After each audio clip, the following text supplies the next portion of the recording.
para que tengamos miedo. Habéis incumplido con descaro vuestro programa electoral. ¿Qué esperáis a cambio?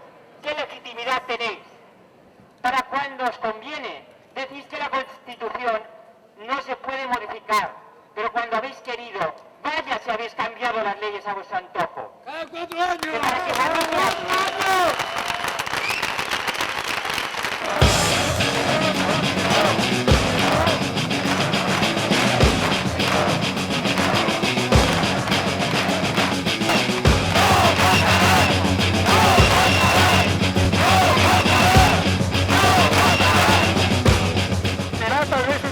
Compañeros, que lo que hay que volver a hacer es a dinamizar los grupos que creamos a partir del 15M, los bancos de tierra, por ejemplo la propuesta de una nueva televisión, por ejemplo los huertos urbanos, por ejemplo volver a los trabajos a pie de calle.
quitando las casas, les están quitando la comida.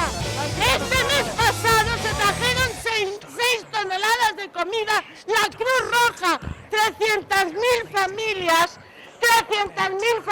en España, gente trabajadora, que no hayan hecho daño a nadie, que se levantaban por la mañana, se acostaban por la noche, que muchos no hablaban ni de política y se encuentran en la calle sin piso, sin comida, sin trabajo.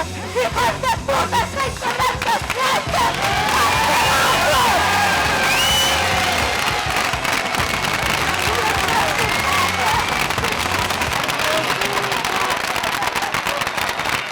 Sometime. What better place than here? What better time than now?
la boca, muere el pez. Si la abres mucho la vas a perder. Piensa y di lo que quieras decir. ¡Que se vaya el rey! Lo importante está en tu cabeza. Lo importante está en tu cabeza. Para,